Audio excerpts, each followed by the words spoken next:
Vamos a dar comienzo a la sesión extraordinaria. Buenas tardes a todos los asistentes. El señor secretario tiene la palabra para leer el particular de la elección del nuevo académico.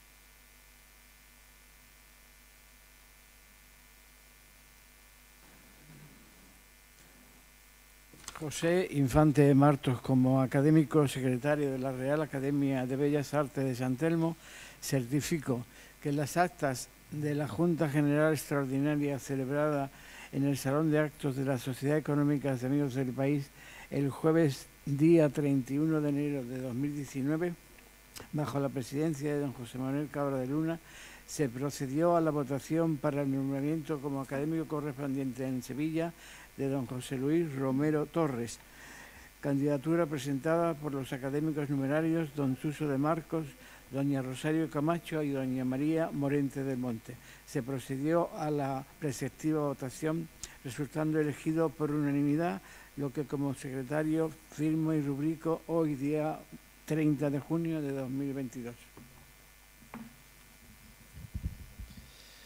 Seguidamente se ruega a don Suso de Marcos y los otros dos académicos que van a sustituir a los firmantes porque no se encuentran presentes en la sala, pero los otros ya se ha hablado para que así sea, reciban al nuevo académico y le acompañen a entrar en el recinto. Señores Luna y don Elías de Mateo. Ruego se pongan en pie. Ruego al nuevo académico suba al estrado para imponerle de un lado el símbolo de escudo de solapa que acredita su nueva condición de académico y el diploma donde consta el nombramiento. Con este acto y con su discurso de toma de posesión, acepta el completo hacer en favor de los fines de la academia, como son el fomento de la creatividad artística, así como el estudio, difusión y promoción de las artes y del patrimonio cultural, histórico-artístico y medioambiental, y muy particularmente de la pintura, la escultura, la arquitectura, literatura, música y las artes visuales. Acepto. El nuevo académico, enhorabuena, el nuevo académico tiene la palabra para impartir su discurso de toma de posesión. Muchas gracias.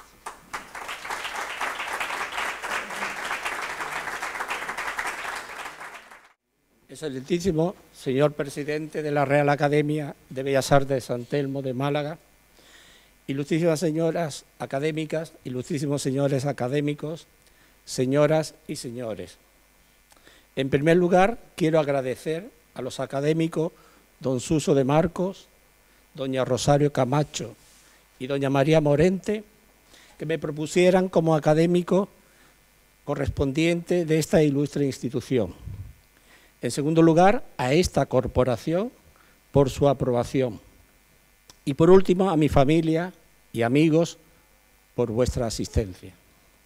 Mi discurso de ingreso lleva por título De piedra amorfa a figura humana, con el subtítulo La escultura barroca y neoclásica en piedra en Andalucía. Los pintores españoles comenzaron la defensa de la nobleza del arte a comienzos del siglo XVII, y uno de los argumentos era que la práctica de su arte no conllevaba esfuerzo físico ni mecánico. Estas condiciones dejaban al margen de la reclamación a los escultores, pues esas acciones eran imprescindibles para el trabajo de convertir la forma amorfa de la madera y de la piedra, así como transformar la belleza y los ideales cristianos. Excepto algún caso concreto, los escultores españoles no fueron muy ambiciosos a la aspiración de ese reconocimiento social, que principalmente tenía una finalidad: quedar exento de pagar los tributos que el rey grababa a la sociedad. En Andalucía, el escultor no fue denominado imaginero hasta el siglo XIX. En todos los documentos localizados en los archivos notariales, a este artista que esculpe figuras siempre se le denomina escultor o maestro de escultura, diferenciándose del entallador, tallista o ensamblador que se dedicaba a la arquitectura y a los elementos decorativos tallados en madera, retablos, sillería de coro, etc. Algunos escultores activos en Andalucía no trabajaron solo la madera policromada, como se valora en sus biografías, y especialmente se enfatizan en los estudios publicados en las últimas décadas sobre las imágenes procesionales de hermandades y cofradías, sino que también labraron escultura en piedra con gran calidad artística. Para mi discurso de ingreso en esta Real Academia he elegido este tema para reivindicar la importancia que la escultura en mármol y otras clases de caliza tuvo en Andalucía durante el Barroco, así como valorar a aquellos escultores que supieron adaptarse a la modernidad del neoclasicismo. Muchas de aquellas obras de arte se conservan y actualmente forman parte del patrimonio cultural de esta comunidad autónoma. Por su naturaleza resistente a la acción destructiva de los cambios atmosféricos, la escultura en piedra se realiza especialmente para colocarse en lugares exteriores, fachadas, monumentos religiosos o sociales ubicados en plazas y alamedas, fuentes y esculturas decorativas para jardines. Por la nobleza del mármol y del alabastro, también fue elegida para el espacio interior con destino a sepulcros y estatuas orantes de prelados, nobles y personalidades distinguidas, así como para retablos, decoración de trascoros de catedrales e imágenes devocionales. La destrucción de los numerosos edificios religiosos desde el siglo XIX nos impide conocer con mayor exactitud el alcance real de las esculturas realizadas en piedra. No obstante, existe aún un amplio corpus patrimonial que permite valorar la calidad artística, así como conocer la destreza técnica de algunos de los escultores activos en Andalucía y la existencia de un gran comercio de importación artística. Siguiente. La escultura en piedra se incorporó al patrimonio artístico andaluz a través de 3 sistemas. Primero, los encargos a los talleres genoveses, como por ejemplo hermanos Orsolino, hermanos Andreoli, el escultor Stefano Frugoni, Giacomo Ponzanelli, hermanos Scafino, así como a los talleres de Trapani. Segundo, la actividad de artistas extranjeros que se establecieron su taller y vivieron en Andalucía, principalmente el flamenco José de Arce, el portugués Cayetano de Acosta, el francés Miguel de Verdiguier y algunos italianos como el napolitano Domenico Lemico, el veneciano Domenico Grasselli y el genovés Giacomo Bácaro. Y tercero, el reconocimiento de la calidad artística de los escultores españoles, principalmente andaluces, que tenían su prestigio trabajando la escultura en madera policromada. En la decisión de los encargos de escultura en piedra influyeron 3 factores: la existencia de una cantera de piedra cercana al lugar del encargo por el elevado coste que suponía la extracción y el transporte, la actividad de escultores con habilidad en esta técnica y una sociedad con elevado poder adquisitivo y aspiraciones de exaltación social que ambicionaran el orgullo de ser donante o inmortalizado.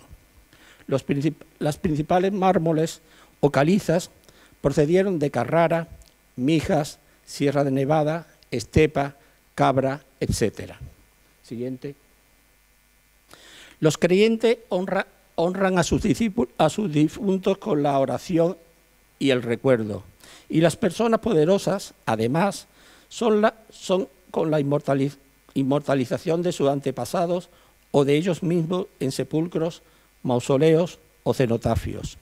En Andalucía, desde el siglo XVI, gran parte de estas construcciones funerarias se importaba de Génova, pues la calidad del mármol de las canteras cercanas de Carrara confirma el prestigio que este material, de gran blancura y grano fino, había tenido desde la antigüedad para las esculturas. No obstante, durante el barroco, algunos fueron construidos por artistas activos en nuestra región. En la Catedral de Córdoba se conservan 3 sepulcros de obispos con la figura orante que están colocados en las capillas del templo que ellos decoraron. En un lateral del presbiterio está el discreto sepulcro del dominico Diego Mardones, muerto en 1624, cuya escultura fue colocada en ese lugar en agradecimiento por su mecenazgo. La capilla de la Inmaculada Concepción fue costeada por el franciscano Fray Alonso Salizanes, quien antes de morir en 1685 había decorado ese espacio con un retablo polícromo construido por el cantero Melchor de Aguirre, con esculturas de Pedro de Mena y Medrano. Posiblemente Aguirre esculpió las estatuas del obispo y su sobrino a partir de modelos realizados por Pedro de Mena, cuya hipótesis planteó el malagueño Ricardo de Urueta en 1914. Siguiente. En la sacristía de este templo está situado el sepulcro del cardenal don Pedro de Salazar, un eclesiástico malagueño que desempeñó su cargo durante 20 años. Los escultores Doménico Lemico, Juan Prieto y Teodosio Sánchez Rueda labraron el monumento funerario siguiendo una composición italiana. El mármol blanco de la figura del obispo de rodillas, orando, contrasta con el color negro del pedestal y el cortinaje que cubre el fondo del espacio. Completan el conjunto 2 figuras alegóricas y varios ángeles atribuidos a Lemico, cuya calidad supera a la del prelado. En Sevilla, el escultor Pedro Duque Cornejo construyó entre 1738 y 1740 el sepulcro del arzobispo y mecenas Luis de Salcedo y Azcona, en un lateral de la capilla de la Virgen de la Angustia de la catedral, y repitió la estructura del reclusorio del sepulcro del cardenal Hurtado. Pero no lo hemos proyectado porque no presenta mucho interés. El interés lo presenta los que se hicieron a partir de finales del siglo XVIII a otros prelados con figuras orantes, como los dedicados en la catedral granadina a los arzobispos Antonio Jorge y Juan Manuel Moscoso. De ellos destacamos el primero, el de Antonio Jorge, ubicado en la capilla de la Virgen del Pilar, una obra en mármol blanco de Carrara y mármol verde de Sierra Nevada, realizada por el escultor aragonés y académico Juan Adán. En Málaga, el obispo José Molina Lario eligió la capilla de la Encarnación de la catedral para su sepultura, decorándola con retablo neoclásico y sepulcro, situado en el lado derecho de la capilla, haciendo pareja con el sepulcro renacentista del obispo Bernardo Manrique.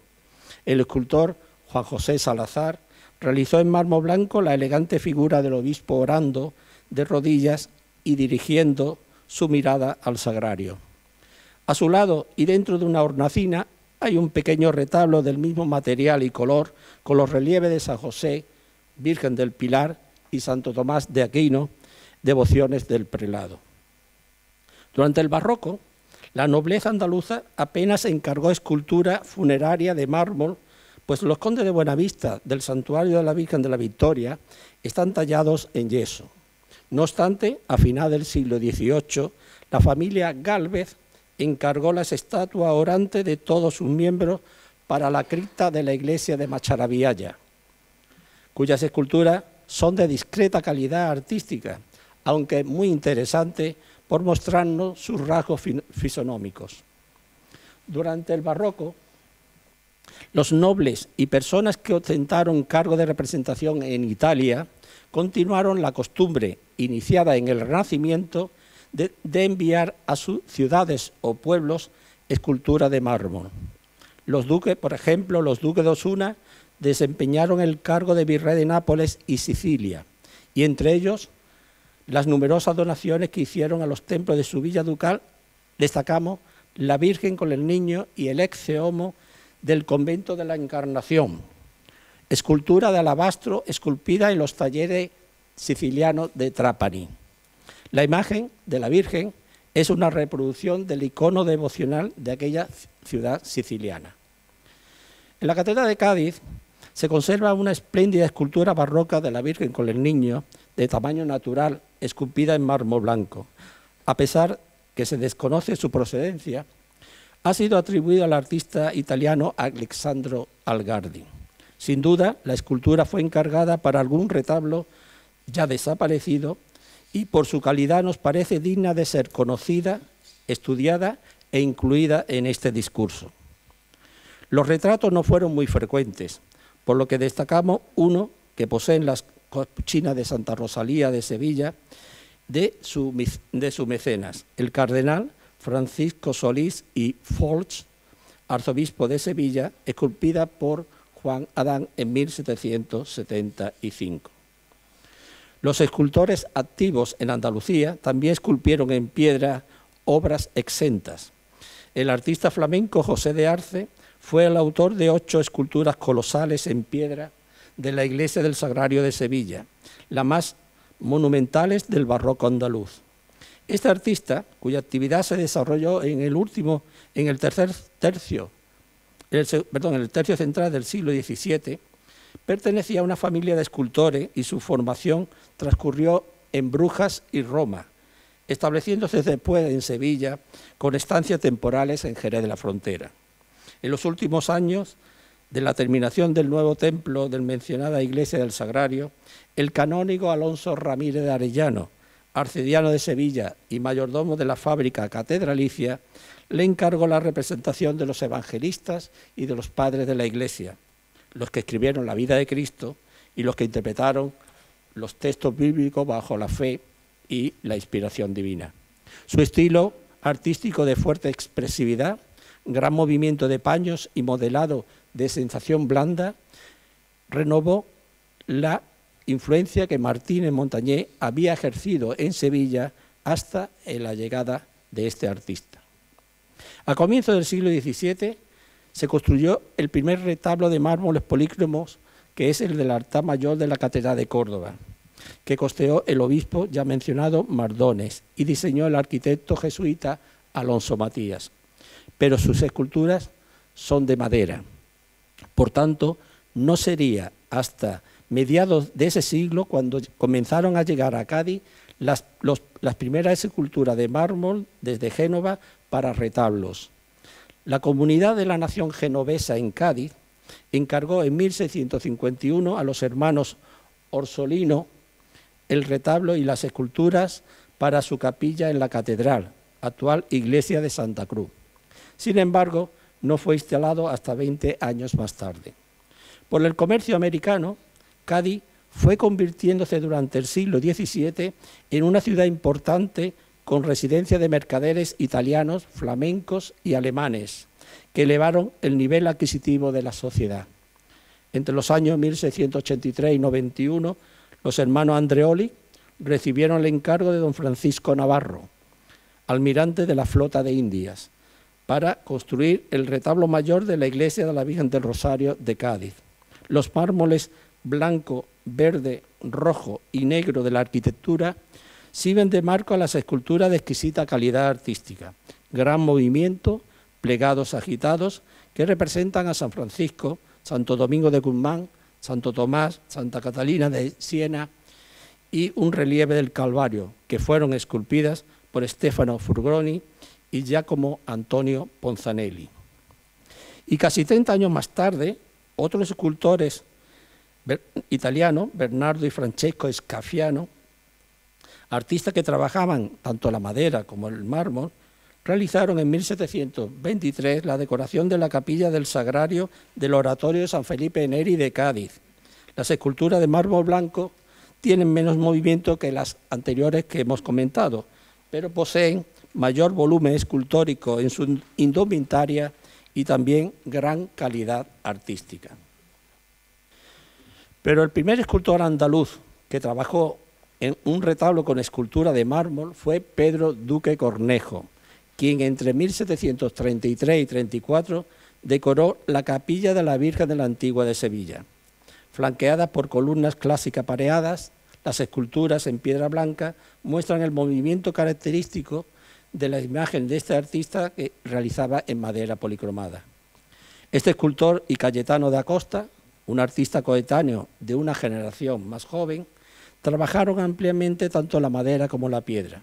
El portugués se estableció en Sevilla desde joven y residió una corta etapa en Cádiz, pero en 1745 le encargaron 2 retablos para el crucero de la iglesia del Sagrario de Sevilla con el mismo diseño, en los que destacan las esculturas de mármol blanco de San Miguel, San Juan Nepomuceno, San Cayetano y los ángeles pasionistas. A finales de ese siglo, por influencia de la Real Academia de Bellas Artes de San Fernando, se construyeron retablos neoclásicos diseñados por arquitectos académicos en las catedrales de Granada, Jaén y Málaga, con el programa iconográfico de esculturas o relieves en mármol blanco. En Málaga, el escultor granadino Juan José Salazar realizó entre 1777 y 1783 el Grupo de la Encarnación, los patronos San Ciriaco, Santa Paula, los ángeles y el Espíritu Santo del retablo neoclásico de la Capilla de la Encarnación por encargo del obispo José Molina Lario. Los colores marrones y rojizos de la arquitectura sirven de fondo a las magistrales imágenes de mármol blanco genovés en la que el escultor ha logrado un interesante repertorio de texturas en la indumentaria y ha concebido a las figuras con gesto resignado y actitud serena, a pesar de la representación del martirio. En Granada, el Cabildo y los arzobispos Antonio Jorge Galván y Juan Manuel Moscoso costearon, como hemos dicho, la decoración de las capillas de San Cecilio, de la Virgen del Pilar y de San Miguel, respectivamente. El escultor francés Miguel Verdiguer, establecido en Córdoba y en Granada, esculpió a San Cecilio, San Emigdio y San Juan de Dios en 1787 en la primera capilla mencionada. La siguiente. Y el escultor Juan Adán realizó los relieves de grandes dimensiones y magníficas obras de la aparición de la Virgen del Pilar a Santiago entre 1782 y 1795 y el relieve de San Miguel venciendo a los demonios en 1807. Retablos y escultura en piedra también se colocaron en el trascoro de las catedrales, unas veces con obras anónimas italianas como en Sevilla y otras con obras de escultores de Agustín Vera Moreno en Granada, Juan Adán en Málaga y Juan José Salazar en Almería. La escultura también está presente en menor escala en los púlpitos de tipo granadino, estepeño o genovés. No obstante, destacan por su monumentalidad el de la Catedral de Granada, diseñado por Francisco Hurtado Izquierdo con la escultura de Pedro Duque Cornejo entre 1713 y 14, y el de Córdoba, obra del mencionado francés Miguel Verdiguer en 1779. Durante los siglos del barroco se fomentó el coleccionismo de obras de arte como medio de distinción social, pero el objeto principal siempre fue la pintura. La existencia de escultura en los inventarios de bienes post-mortem es escasa, y más aún la esculpida en piedra. No obstante, fue una excepción la colección de los duques de Alcalá en su casa de Pilatos de Sevilla, con esculturas romanas y otras del escultor napolitano ya mencionado Domenico Lemico. Este palacio fue un importante lugar de tertulia literaria en el barroco, a la que asistieron Francisco Pacheco, Alonso Cano, etc. El espacio exterior es donde la escultura cumple su función de material resistente a los cambios climáticos, pero estos y las acciones vandálicas contribuyen a su deterioro y pérdida, así como la erosión de la superficie.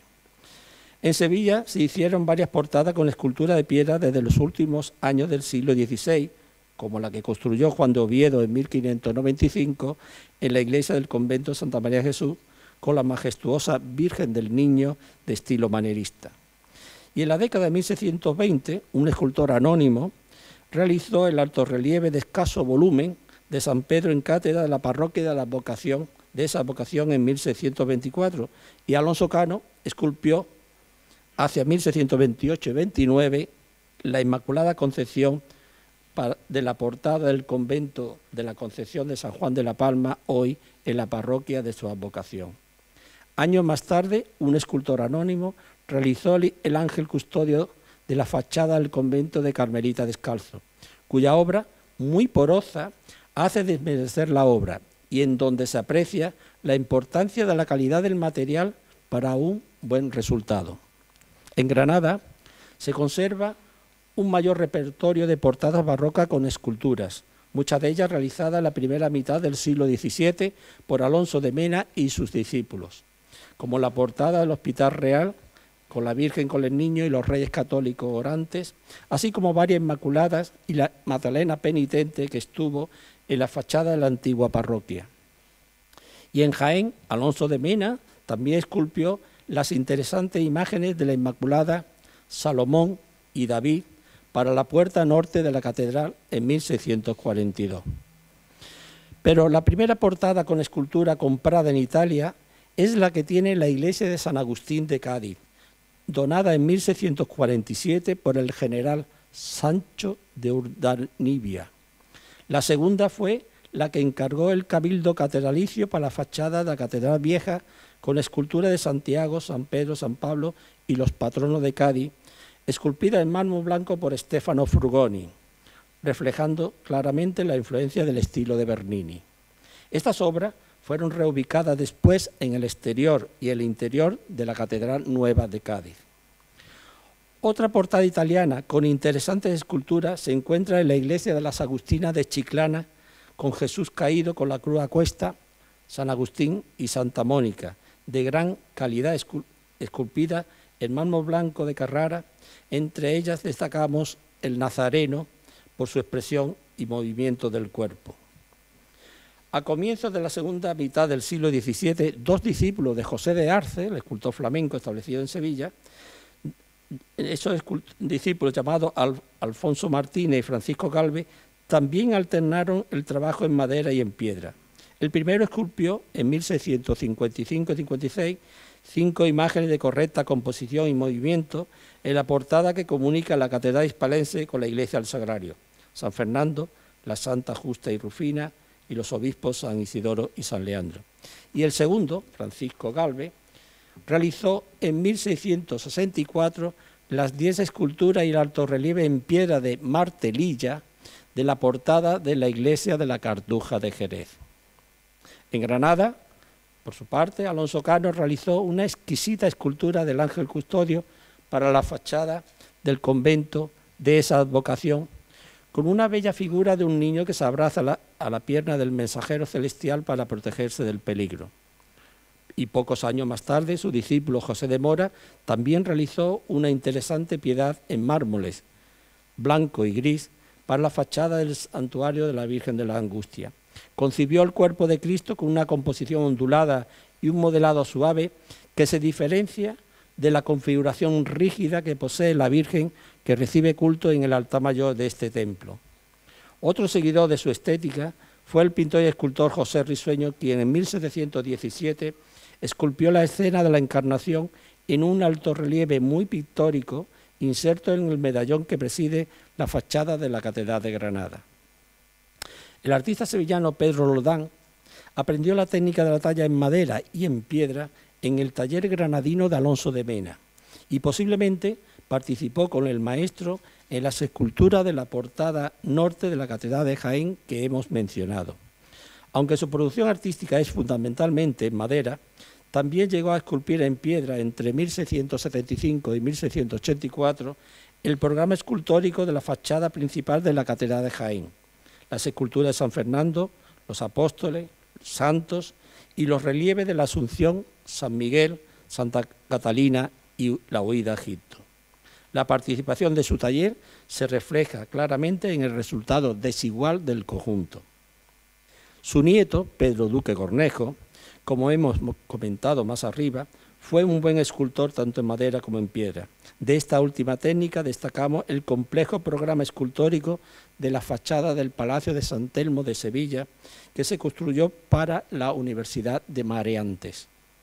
Duque Cornejo y el italiano Domenico Grasselli esculpieron las alegorías de los distintos conocimientos y ciencias, las figuras referentes al mundo americano, el retrato de Felipe V, etc. En la construcción de la nueva catedral gaditana en el siglo XVIII trabajaron varios escultores andaluces, entre ellos el jerezano José Camacho Mendoza, quien después de su actividad en Cádiz realizó la decoración exterior de la Colegial de Jerez de la Frontera, actual Catedral de Jerez. La pobre calidad de la piedra no favoreció el resultado final de estas esculturas, que representan la escena de la Transfiguración, además de apóstoles y distintos santos. En Málaga, la construcción de la catedral, como todos sabemos, se reanudó en el siglo XVIII bajo la dirección de los arquitectos José de Bada y Antonio Ramos. Pero este último, como ha estudiado nuestra académica y vicepresidenta doña Rosario Camacho, inició su vinculación como cantero. A esta etapa corresponde su trabajo en mármol blanco de la escena de la Encarnación que preside la fachada principal del templo, una obra de gran interés y calidad artística documentada en 1734 que nos muestra la sacra conversación de las dos figuras que visten una agitada indumentaria.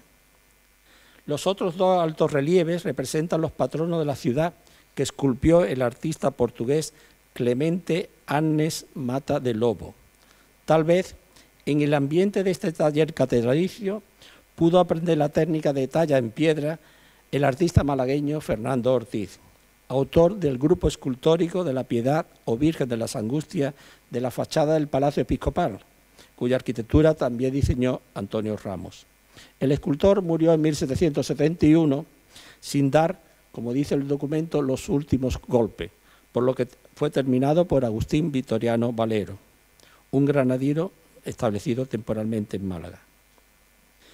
En Granada se realizó en ese siglo una importante producción de portadas con escultura, la mayoría de ellas de mármol blanco procedente de las canteras de Sierra Nevada y en algunas obras de Carrara.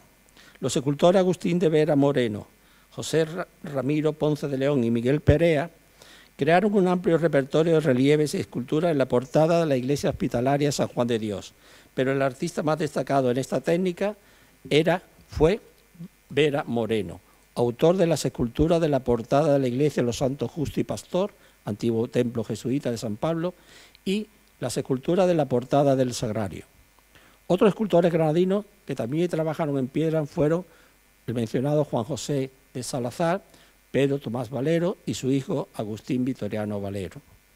En las últimas décadas de este siglo XVIII se retomó el programa decorativo de la fachada de la catedral granadina, cuyas esculturas y relieves realizó el escultor francés Miguel Verdiguer y su taller entre 1780, con un resultado también desigual en la calidad artística.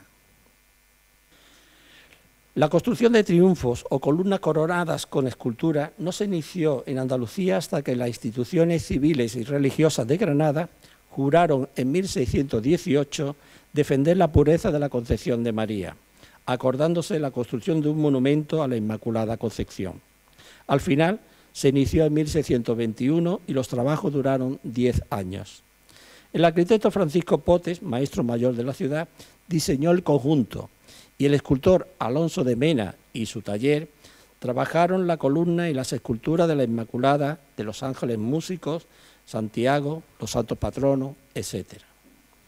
Los capuchinos de Cádiz y Antequera fomentaron la construcción de monumentos a la Inmaculada Concepción en la plaza frontera a sus conventos.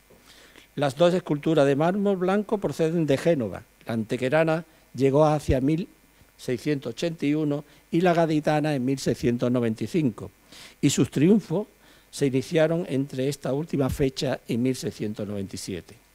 La columna gaditana se atribuye al taller de Andreoli y la antequerana es obra del escultor Antonio del Castillo. En Málaga, al parecer, existió un triunfo en el convento de San Pedro de Alcántara, que fue trasladado al cementerio de San Miguel con motivo de la primera desamortización. La escultura de mármol blanco se conserva y ha estado atribuida al escultor Fernando Ortiz desde 1914, cuando Ricardo Orueta rechazó la autoría de Pedro de Mena. En un estudio italiano reciente se ha planteado una nueva atribución, a los hermanos genoveses Schiaffino. En noviembre de 1755, Andalucía sufrió las consecuencias del terremoto de Lisboa. En los años posteriores, algunas ciudades construyeron triunfos a la Virgen en acción de gracias por la protección recibida. En Cádiz, a la Virgen de Rosario, pues las olas no pasaron del convento de esta advocación. En Sevilla, a una Virgen con el Niño y en Écija a su patrona. Cada uno fue diseñado con una estructura diferente por distintos artistas. El monumento gaditano, proyectado por Torcuato Cayón, sigue la composición de columna salomónica coronada por la escultura que realizó Jacome Bacor. El sevillano tiene forma de relicario, con una elegante imagen italiana en el interior de la parte alta, y la écijana presenta una configuración mixtilínea coronada por la Virgen del Valle. Sin duda, su autor se inspiró a través de un grabado en la columna de Peste de Viena, un monumento dedicado a la Santísima Trinidad en acción de gracias por el final de la epidemia de 1679. Algunas ciudades también construyeron triunfos a sus santos patronos, entre los que destacamos los dedicados a San Servando y San Germán en Cádiz, situados junto a las Puertas de Tierra, que se atribuyen a los hermanos Andreoli. Sus esculturas de mármol blanco genovés están colocadas sobre columnas de altas de orden clásico. Por otra parte, la gran devoción que el arcángel San Rafael alcanzó en Córdoba a partir de mediados del siglo XVII generó la construcción de 9 triunfos a este santo situado en distintas plazas de la ciudad. De estos, el monumento más espectacular lo construyó el escultor francés Miguel Verdiguer por encargo del obispo Barcia entre 1765 y 1781 a la espalda de la mezquita. También se colocaron esculturas de Cristo crucificado, sacralizando los espacios en distintas plazas de las ciudades. Además de las que se conservan en Granada, destacamos por su singularidad el Cristo de los Faroles de Córdoba, que talló el cantero Juan Navarro Prieto, inspirándose en un modelo de crucificado de pequeño formato que circulaba por los talleres de platería. El primer ejemplar lo llevó a Sevilla el platero italiano Juan Bautista Franconio a finales del siglo XVI. De este se realizaron reproducciones en plata, plomo y bronce, de los que se conocen unos 15 ejemplares en España. Y además sirvió de inspiración a escultores como Juan Martínez Montañé. Desde el siglo XVI, las esculturas labradas en Génova para fuente o para decorar jardines fueron un objeto de lujo para la sociedad española y en ocasiones un preciado regalo entre personalidades pudientes, nobles y reyes. Nuestra fuente de la Plaza de la Constitución tuvo ese origen italiano, cuando un barco arribó en el puerto a mediados del siglo XVI. Llegó para ir a otro destino y parte de esa obra de arte fue reclamada para la ciudad, donde se quedó como la dibujó Van der Bingarden en 1564. La historia de la fuente está vinculada a varias reformas urbanas de Málaga, volviendo actualmente a su plaza de origen. Las partes del siglo XVI generaron una configuración poco esbelta hasta que en 1633 el Cabildo encargó la ampliación de un cuerpo central al escultor José Micael Alfaro, artista aragonés establecido en la ciudad, que compuso un grupo en torno a Neptuno, dios de los mares, como figura central.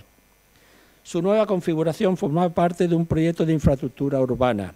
José Micael esculpió 3 esculturas con su característico estilo de canon estilizado y posturas manieristas, una de ellas inspiradas en el fauno tocando la flauta, una famosa escultura romana expuesta en la Villa Borghese y hoy en el Museo del Prado, el Museo del Louvre. No se conservan muchos jardines con esculturas de estos siglos. Entre ellos destacamos las importadas por los condes de Buenavista, que tenían antepasados genoveses.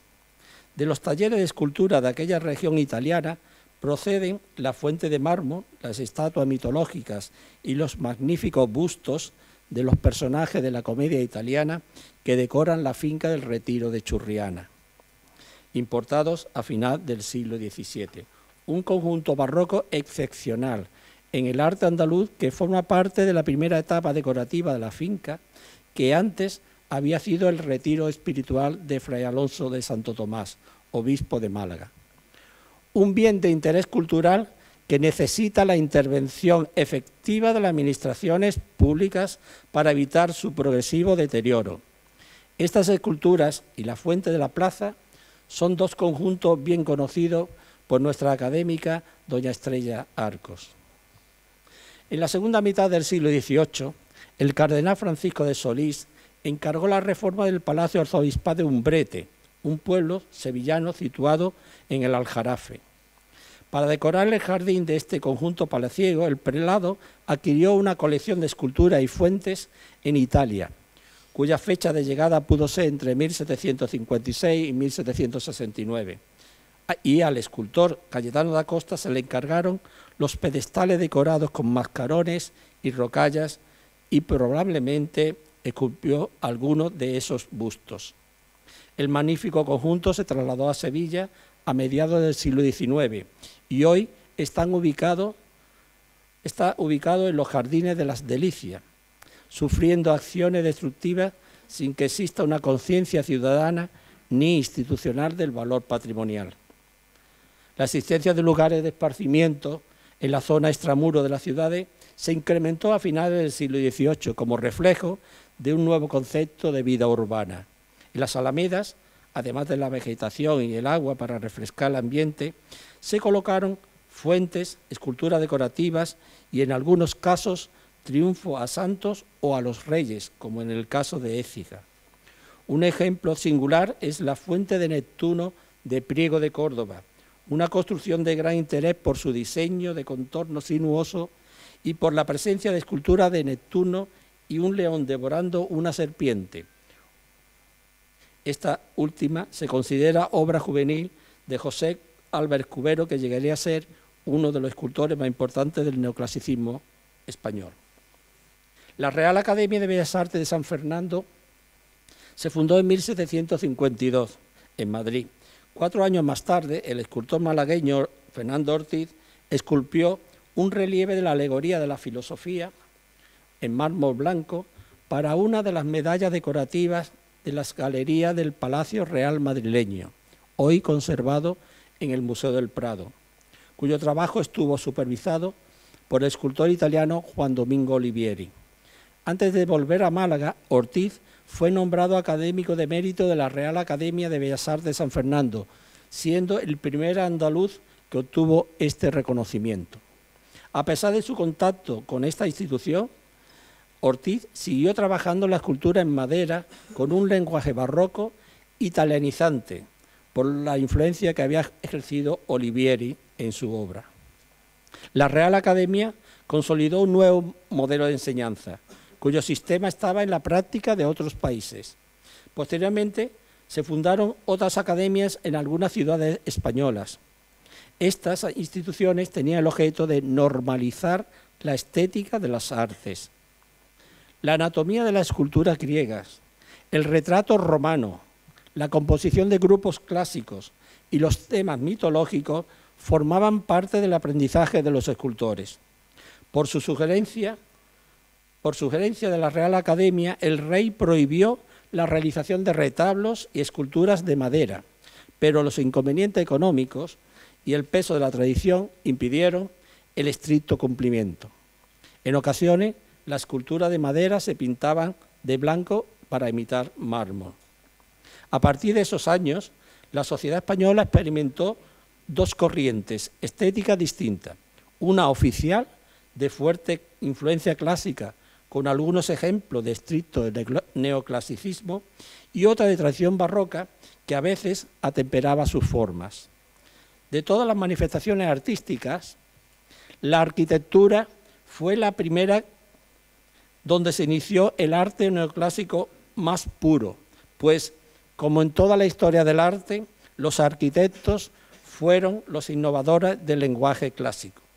Los escultores no se adaptaron con facilidad a la nueva estética, solo lo hizo un reducido grupo relacionado con la oficialidad académica.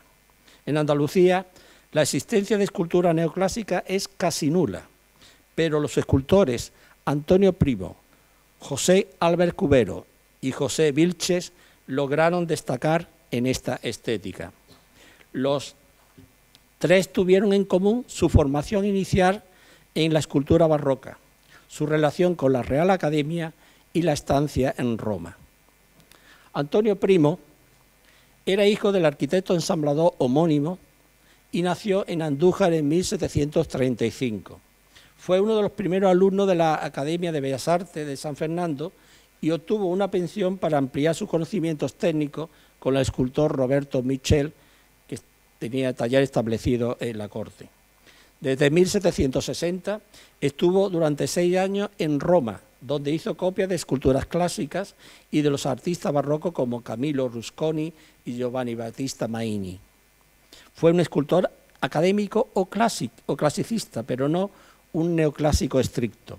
Fue nombrado académico de mérito por la escultura en la Real Academia en 1766 y murió en Madrid en 1798. El catálogo de sus obras es reducido.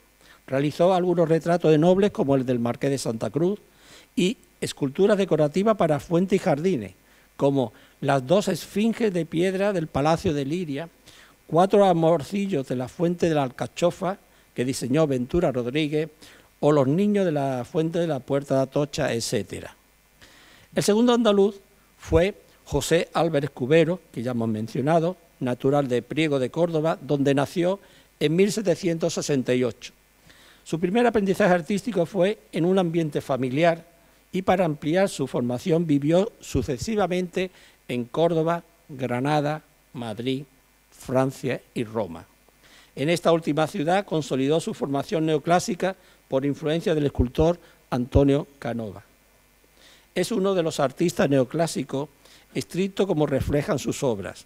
De su producción destacamos su posible obra maestra, La Defensa de Zaragoza, que modeló en Roma en 1818 y se esculpió 2 años más tarde en mármol de Carrara. Una obra que convierte una composición griega en un tema español contemporáneo. El tercer y último artista es nuestro paisano José Vilches, cuya personalidad fue elogiada hace unos años en esta institución por el ilustre escultor y académico Suso de Marcos. Vilches nació en 1813 en Málaga y su maestro Salvador Gutiérrez de León le enseñó a modelar el barro y tallar la madera. Él formaba parte del grupo de escultores que trabajaban entre la tradición barroca y el nuevo gusto que la burguesía fomentaba por el costumbrismo. De la etapa malagueña solo conocemos sus barros de tipos populares. Cuando este escultor marchó a Madrid, en Málaga aún no existía esta Real Academia que hoy me recibe.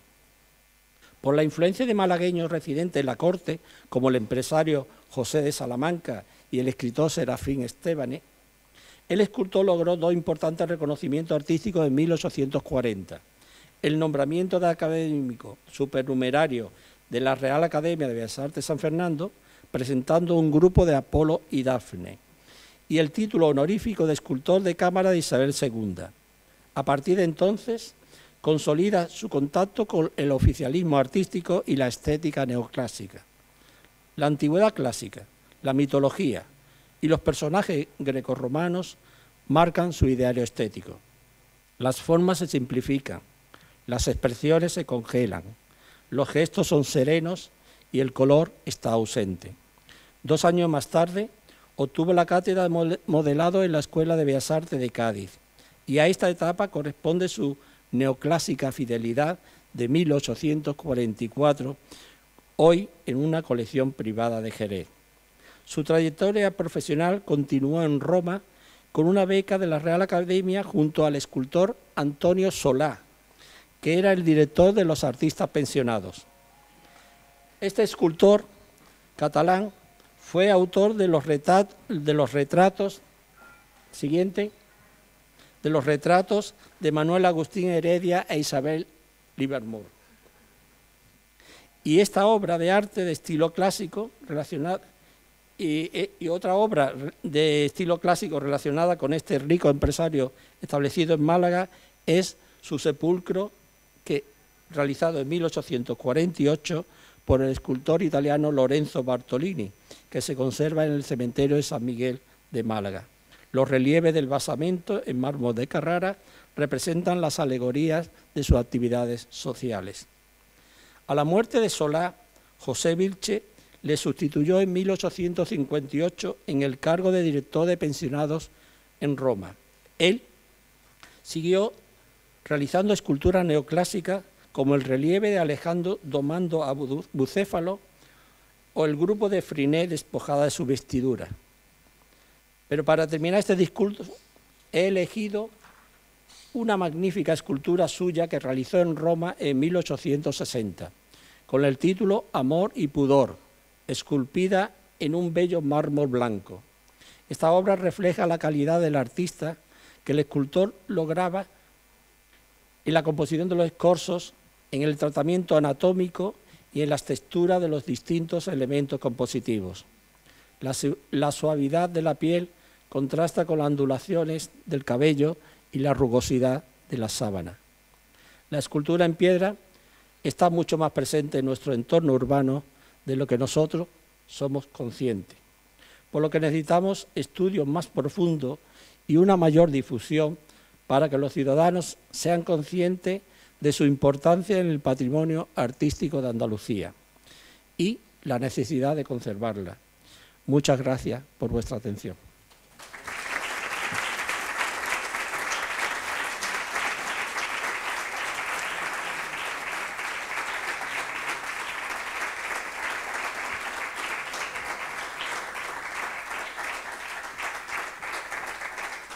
Muchas gracias al nuevo académico. Ruego que se siente aquí a mi izquierda. Y tiene la palabra don Suso de Marcos para contestar al discurso del nuevo académico y darle la bienvenida en nombre de la corporación.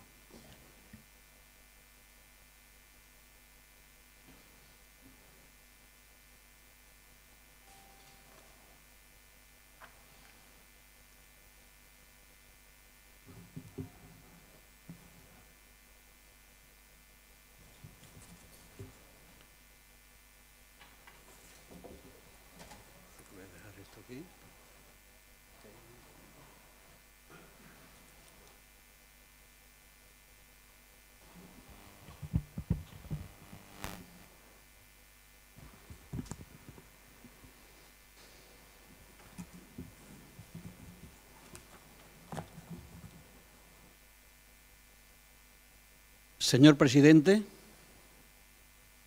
miembros de esta y otras academias, señores y señoras, con un retraso forzado por distintas causas, entre las que se encuentran las que sanitariamente han afectado los 2 últimos años a nuestro país y que desgraciadamente en estos momentos nos vuelven a afectar,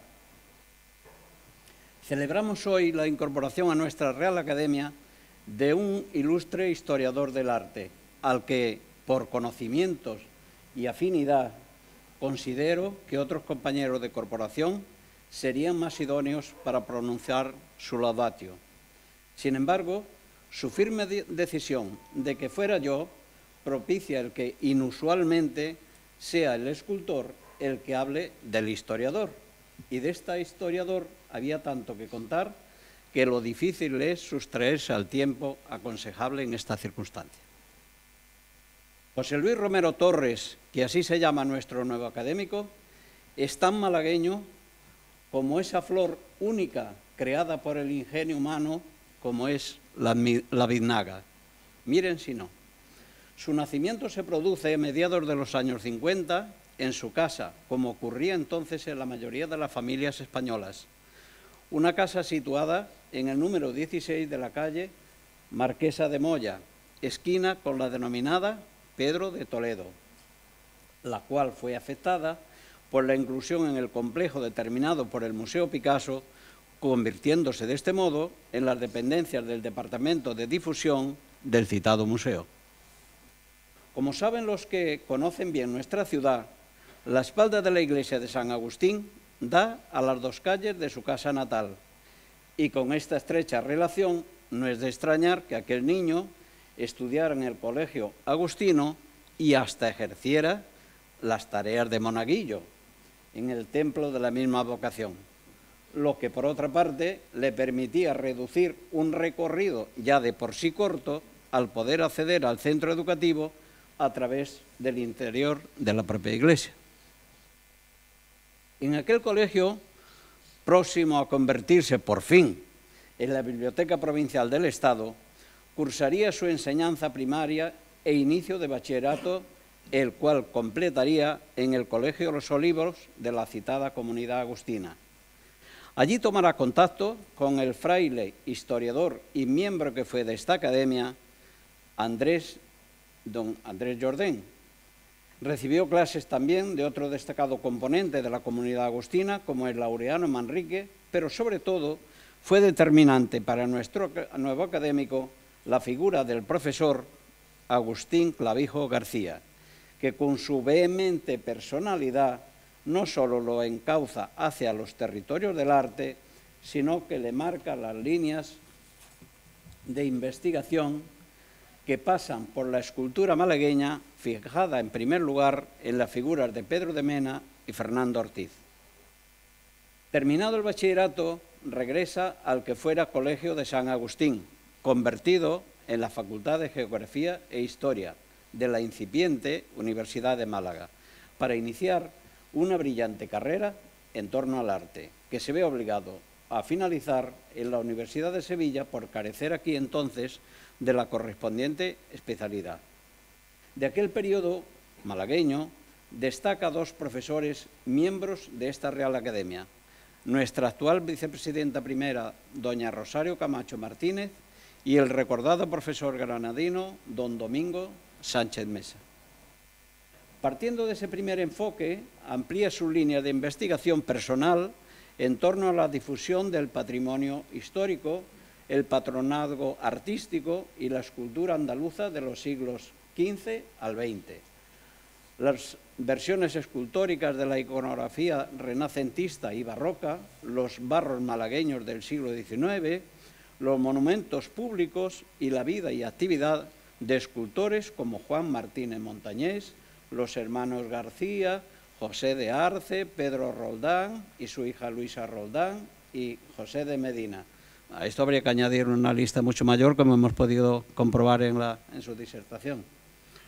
Su memoria de licenciatura versó sobre arte y patrimonio, la escultura barroca en Málaga, revisión historiográfica. En cuanto a la tesis doctoral, centró su atención sobre el patronazgo y gestión artística en la Sevilla barroca, el canónigo Alonso Ramírez de Arellano. Una vez superado el periodo cognitivo teórico y como es preceptivo, se enfrentó a la experiencia profesional en 1979 en la sección de Bellas Artes del Museo de Málaga, ubicado entonces, como ustedes saben, en el Palacio de Buenavista, lo que hoy es el Museo Picasso. Aquel museo de Málaga estaba dirigido en aquellos años por otro componente de esta Real Academia, el inolvidable arqueólogo don Rafael Puertas Tricas. Durante aquel periodo, que se prolongó por espacio de 6 años, realizó numerosas tareas de conservador de museos, así como de catalogación de parte de los fondos de aquella institución, una catalogación que fue recibida con tanto interés por el Ministerio de Cultura como para que le publicara en el año 1980 el volumen Las esculturas del Museo de Málaga, entre cuyos estudios está muy presente la cabeza de San Juan de Dios, que desde entonces ha quedado atribuida a Fernando Ortiz. El inicio de estas actividades por parte de José Luis coincidieron con mi llegada a Málaga, y dado que de inmediato me dispuse a tomar contacto con las pocas instituciones culturales que en aquel momento había en la ciudad, a las que él, como es lógico, era también asiduo, no tardamos mucho en conocernos. Tanto es así que la primera conferencia que pronuncia y que tiene lugar en la sede de aquel museo en el año 1982 ya llevaba por título Suso de Marcos en el contexto de la escultura contemporánea malagueña. Aquella fue una de las actividades llevadas a cabo con motivo de la exposición homenaje que le dediqué a Jorge Guillén, exposición que tuvo lugar en la sala de exposiciones de la Diputación, ubicada en la Plaza de la Marina, en cuya muestra había dos principales materiales configurando la mayoría de las obras, la madera y la piedra, ambas materias muy presentes en su trayectoria investigadora, como hoy mismo hemos tenido ocasión de comprobar. Por esos años también participó en el equipo de historiadores del arte que realizaron el laborioso inventario artístico de Málaga y su provincia, contando para ello con la dirección de la ya mencionada profesora Rosario Camacho. Durante el periodo universitario en la ciudad de La Giralda, conoce el amor de su vida, presente aquí, el cual le llevaría, una vez concluida la carrera, a fijarse en las posibilidades que ofrecía la recién creada Consejería de Cultura de la Junta de Andalucía, en la capital andaluza. Corría el año 1985, cuando entra a formar parte del organigrama de la Consejería como personal laboral.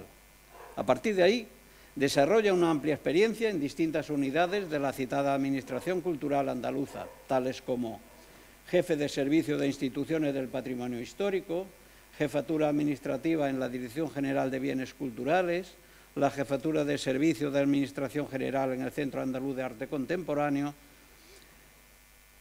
de la Administración General del Centro Andaluz de Arte Contemporáneo, secretario de las comisiones conmemorativas del centenario de Pedro de Mena, San Juan de la Cruz, Velázquez y Alonso Cano, que organizó la Junta de Andalucía, o la responsabilidad de coordinar las exposiciones y actividades del proyecto cultural Andalucía Barroca, que organizó la Consejería de Cultura entre los años 2004 y 2010.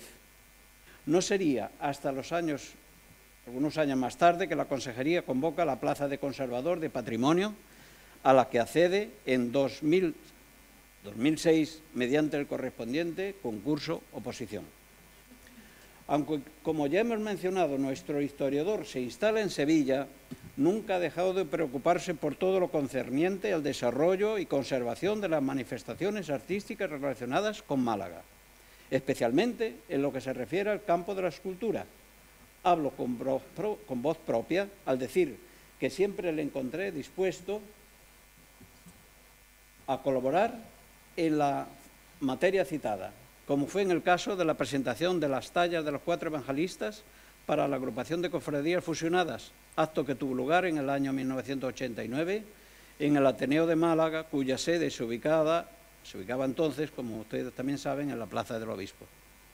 Otro de sus requerimientos fue unos meses más tarde de aquel mismo año para, en este caso, examinar los fragmentos de un crucificado trasladados por consejo de quien les habla desde la torre de la iglesia de San Juan hasta mi estudio. Allí permanecieron por espacio de un año, permitiendo con ello que aquellos fragmentos fueran también analizados por otros expertos, como el arqueólogo que hasta esos momentos había dirigido la Dirección General de Bienes Culturales de la Junta y que es el actual director del conjunto del sitio de los Dólmenes de Antequera, don Bartolomé Ruiz, la restauradora Bárbara Hasbach, que se encontraba en esos momentos en Málaga con motivo de su intervención en las piezas de la magna exposición conmemorativa del 3er centenario de la muerte de Pedro de Mena, o la entonces catedrática de Historia de Arte de la Universidad de Málaga, y ya mencionada, doña Rosario Camacho, así como el primer restaurador que acometió su recomposición, el madrileño, en realidad era vasco, pero reubicado en Madrid, Óscar San José Marqués. Concluido el estudio, en el que todos coincidieron conmigo en la apreciación de calidad que transmitían aquellas piezas deterioradas y sueltas de la imagen, José Luis fue el primero en acertar a fijar temporalmente su posible ejecución, que situó a mediados del siglo XVI. Hoy esa imagen se procesiona con el orgullo de ser la más antigua de la Semana Santa malagueña, bajo la advocación del Cristo de la Veracruz. Su interés por los dos grandes escultores malagueños de los siglos XVII y XVIII no se limita al ámbito de la teoría y los datos, sino que nos ha brindado la oportunidad a los malagueños en los años 2018 y 2019, a través de su comisariado en las dos exposiciones antológicas organizadas por el Obispado de Málaga, de conocer bajo otro concepto las formas técnicas y tratamiento final de las obras en soporte de madera de Pedro de Mena y Fernando Ortiz. Y ya puestos a referir sus últimas labores de comisario, he de mencionar la exposición José, hijo de David, Arte y Devoción, organizada por la Archidiócesis de Sevilla, junto con el Patronato de Arte de Osuna, llevada a cabo el pasado año 2021 en la colegiata de esta ciudad sevillana, con motivo del 150 aniversario del nombramiento de San José como patrono de la Iglesia Universal. Pero no han sido las mencionadas las únicas funciones de comisario que ha desarrollado. Al contrario, siendo su número considerablemente alto, me he detenido solo en las tres más destacadas. En cuanto a sus libros publicados, la lista sobrepasa la docena, a los que hay que sumar otros 6 en coautoría. De todos ellos, señalaré el ya mencionado La escultura en el Museo de Málaga, publicado en el 1980, como había mencionado, y Fernando Ortiz, un escultor malagueño del siglo XVIII, editado por el Patronato de Arte de Amigos de los Museos de Osuna, que salió a la luz en el año 2017 y en el que a través de sus 340 páginas realiza una exhaustiva disección analítica de la vida y obra de nuestro escultor barroco más sobresaliente. Los investigadores de la talla de nuestro doctor historiador del arte suelen ser muy solicitados para la participación en publicaciones especializadas. En su caso, los capítulos aportados en libros y catálogos alcanzan los 46 y si hablamos de revistas especializadas, la cifra de su participación se sitúa en los 25 textos. Todo ello como consecuencia de un ser inquieto que le lleva a la intervención de más de 25 congresos, jornadas, docencia y conferencias. Y a propósito de conferencias, tiene unas 15 aún sin publicar. Una trayectoria muy prolífica que ha tenido reconocimientos como el de académico correspondiente de la Real Academia de Nobles Artes de Antequera o el Premio Manuel Rodríguez Luzón, otorgado por el Patronato de Arte y Asociación de Amigos de los Museos de Osuna. Cuando pensamos en los autores que conforman su principal arco de estudio, generalmente los identificamos trabajando sus obras sobre madera. Pues bien, acabamos de comprobar el error en el que estábamos incurriendo, aunque por razones de tiempo su exposición se ciñera a un somero recorrido. Y es que en esta ocasión nos ha mostrado cómo nuestros anteriores escultores, con su indudable maestría, también sabían hacer hablar a las piedras.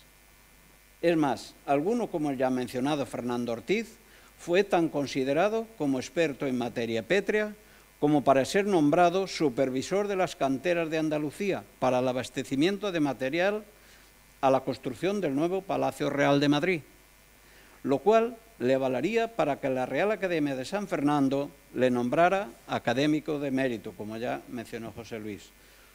Con estos dos altos reconocimientos en su haber, es ahora el Cabildo de la Catedral de Málaga el que lo requiere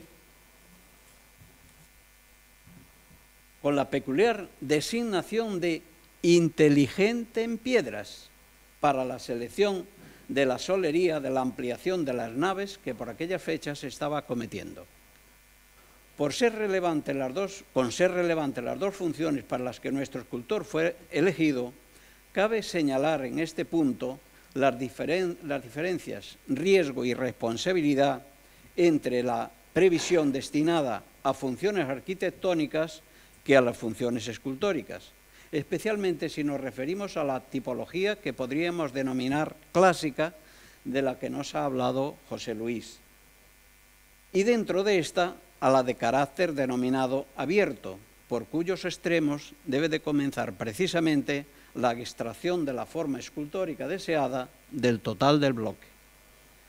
Si en la escultura en madera anteriormente citada el profesional ha de conocer las distintas variedades, estado óptimo de secado y detección de peculiaridades que el tronco de madera es capaz de albergar en su interior, en la piedra la naturaleza también suele incluir sorpresas, por lo que la exigencia analítica debe ser aún mayor si cabe, a fin de extraer en la cantera el bloque más idóneo a los objetivos de la ejecución escultórica. Para ello, esa cantera ya ha de responder a la primera exigencia del escultor, determinar la variedad más adecuada para según qué obra y lugar. En este punto tengo que recordar precisamente algunas de las menciones que ha hecho José Luis, algunas obras que se han visto muy deterioradas, puesto que no era la piedra la más adecuada para el lugar donde se habían ubicado. Siendo, como todos sabemos, el mármol blanco de Carrara la piedra más utilizada por su limpieza y calidad de grano, como también él ha mencionado. Pero como quedó apuntado en la interesante disertación de nuestro nuevo académico, la escultura en piedra conlleva unos elevados costes ya en origen, debido a las dificultades de extracción y transporte, lo que condiciona a que en muchos casos los proyectos se vean limitados a las canteras cercanas. Cuestión muy diferente puede ser el planteamiento pétreo si hablamos de algunos postulados de escultura contemporánea en los que el defecto puede buscarse deliberadamente para convertirlo en uno de los logros expresivos de una determinada obra o incluso incorporarle elementos ajenos como puede ser metal, cuerdas, madera, etcétera, cualquier otro material. Un material, la piedra, con el que también se puede contar para estas y otras interesantes interacciones a la inversa. A estas breves reflexiones expresadas a petición de nuestro recipiendario, debo añadir los cambios de mejora que han supuesto para las técnicas de la talla, tanto en madera como en piedra, la introducción del uso de algunas máquinas en el siglo pasado, pero ha sido sobre todo la incorporación con la entrada en este siglo de las nuevas tecnologías de reproducción en 3D, lo que ha venido a transformar radicalmente la técnica de la talla, liberando al escultor en piedra del duro y tedioso trabajo manual con la maza, el escafilador, el puntero, cincel, gradina y demás utensilios tradicionales propios de la especialidad. Una novedad tecnológica que, si aporta indudables beneficios, también, por el contrario, trae consigo que muchos de los canteros y artesanos relacionados con el medio se hayan quedado más parados que muchas de las estatuas de piedra.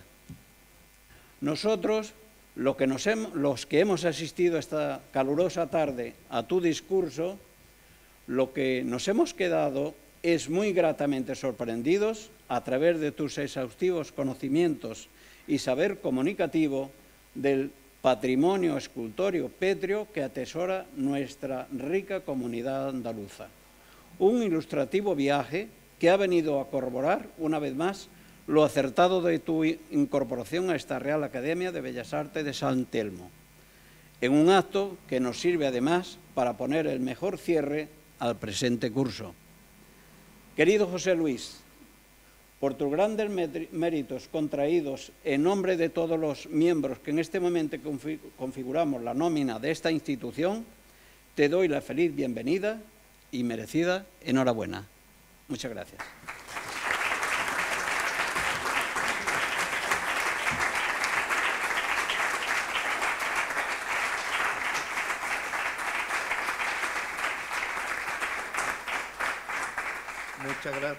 Muchas gracias, don Suso de Marcos, por su muy interesante laudatio y discurso de recibimiento al nuevo académico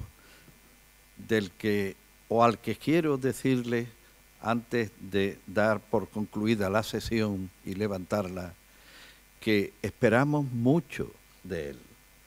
Sabemos que vamos a obtenerlo porque es conocida su generosidad en el estudio y, como ya dijera el que fuera premio Príncipe de Asturias, a la sazón creo que era príncipe, todavía no princesa, George Steiner, no hay nada más alto en las actividades humanas que aquella que desea transmitir el conocimiento y lo lleva a cabo.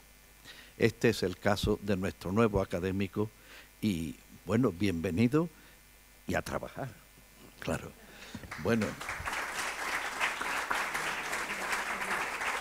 pero permítanme que concluya con las palabras de rigor. Se levanta la sesión. Gracias.